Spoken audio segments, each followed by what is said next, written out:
All right, back for another beer review, and today I'll be reviewing a beer from the Austin Brothers Beer Company, and they're out of Alpena, Michigan, and this is their Mr. Plumpricot, and this is a part of their Sourbet series, and this is the 2020 release. So they're calling this one a sour ale that is brewed with lactose, plum, and apricot. Comes in at 5.5% alcohol by volume, 10 IBUs at the time of review. This can is just over 2 months old. And I'm going to give a huge thanks and shout out to a very good friend of mine and viewer of the channel, Jeff, aka NoJinx, for hooking me up with this one. Thank you very much, good sir. I'll post a link in the description box to the beer mail unboxing video I did that contains all the goodies that Jeff sent my way. He actually sent me two from Austin Brothers.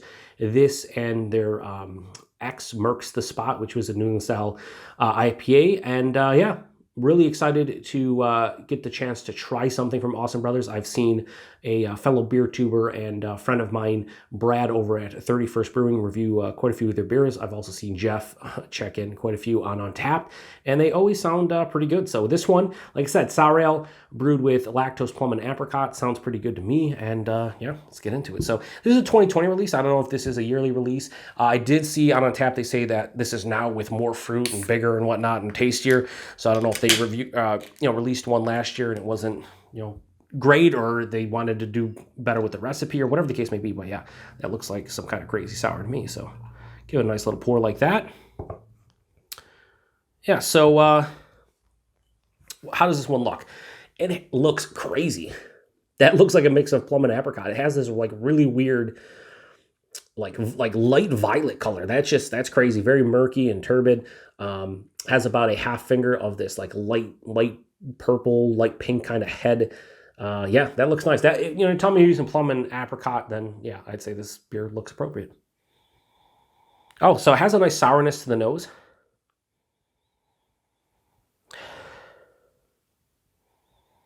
Now, I wouldn't be able to tell you plum and apricot specifically now smelling this. I would just say this is definitely a fruited sour based on the look, based on the smell. But I'm getting almost like a slight, like you can smell it's going to be tart. The lactose, slight vanilla kick to it. There's a touch of funkiness as well. But then I pick up more on the plum than the apricot, honestly. It's giving me like darker fruit, like plum. Not necessarily raisin or dates or figs or anything, but more like plum. What else am I trying to think of? Slightly like berry, like a darker berry, like a blackberry or something. It smells pretty good though. It smells like it's going to have a nice balance between the sweetness, the tartness, and the fruit character in general. So yeah, it smells pretty solid. Get into it. Cheers, Jeff. I think I just said get into it instead of let's get into it. Just forget the let's part, I guess. Oh, that's nice. I like it.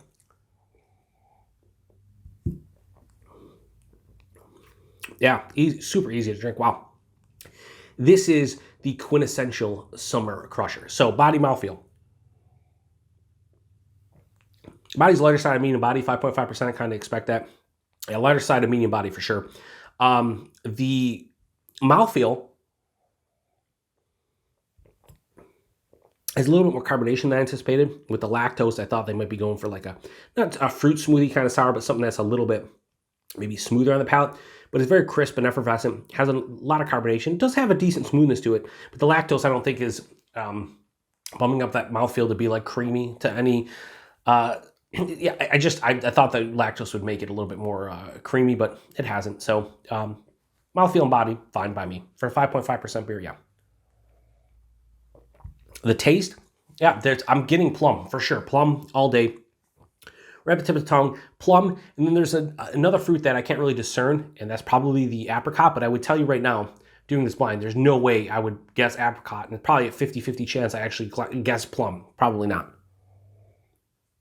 But plum and apricot, I guess, at the front of the palate, a little bit of vanilla, passes through the palate. The fruit character kind of enhances mid-palate, like right up front, you hit the characters, and then like mid-palate, it's like, oh, here's like a sweeter plum. The apricot's there, and then even the vanilla kind of bumps up from the lactose, so that's pretty cool. But as it continues on through the second half of the palate, it starts to dry out. I get a semi-dry finish on this one. No bitterness to speak of, but a semi-dry finish. So all that sweetness up front the semi-dry finish kind of balances out to a certain degree. This is still leans a little bit sweeter to me. And also on the back of the palate, there's a nice tartness. I wouldn't say it's firm. It's like a lower side of tartness, but it's definitely a tart character coming from the base sour, coming probably from the apricots and plums to a certain degree. There's a little bit of tartness there to let you know this is kind of a sour. Plus there's an underlying like funkiness, not like a big funkiness, but just something that kind of is slightly astringent, but not in a bad way, just like to let you know this is a base sour beer. Super easy to drink, 5.5%. No, I can't even tell. This is, honestly, I know I have preconceived notions going into reviews, but with this one, I was like 5.5% plums and apricots lactose. Is it going to be all that good? I really dig this one. I'm surprised at it. To me, it's not amazing, but it's damn tasty. And like I said, this is the quintessential summer crusher. You want something poolside, beach, barbecue. I'm going to buy a 4-pack of it and drink it throughout the day, not get hammered, but be happy with what you're drinking. Have some kind of fruity beverage to enjoy during the warmer months. This is it, because this is hitting the spot right now. And, you know, we're just getting into spring, close to it anyway. Temperatures are a little nicer around here, like 50 degrees-ish. And I'm almost hoping for like 75, 80 degree weather so I could drink beers like this. It's not that I can't, because I'm not a seasonal drinker. I mentioned this before, but it just makes it more appropriate to drink a beer like this when it's 75, 80 degrees out. So yeah, really good beer. Not much more to say about it. I'm really digging on it. So I'll just say Sourbet series, but I just want short. I don't know. I'm terrible review. I'm sorry, Jeff. I'm sorry. But Mr. Plumpricot, part of the Sourbet series, the 2020 release from Austin Brothers Beer Company. I'm going to give it a straight 4 out of 5. That's where it lands for me. It's really, really good beer. I would say if you you know, like I said, want something into the spring, summertime where it's warmer, you like plums, you like apricots, then this is the one for you. Now, price and availability, I have no idea. This is where Jeff hopefully chimes in and says, hey, it's so-and-so. I would guess this one probably in the $14 to $16 range. I would say more like closer to 14. It's a 5.5% sour. If it is 16 or higher, I don't think that's good value. If it's below 16, I would say it's pretty good value. I'd personally pay like $3.50 a can, so I'm looking 12 to 14 bucks personally. So Jeff, let me know what you paid for it. And availability, I have no idea. I'd imagine they get some distribution into Michigan, probably not just brewery only. So yeah. Anyway, Jeff, chime in. Let me know for sure. Let the viewers know. I really would appreciate it. And I appreciate you sending me this beer. So thanks again, Jeff. And thanks to everybody stopping by for another beer review here on the Beer Patrol. Really solid beer. Hopefully you're drinking one right now as well. And until the next review, cheers.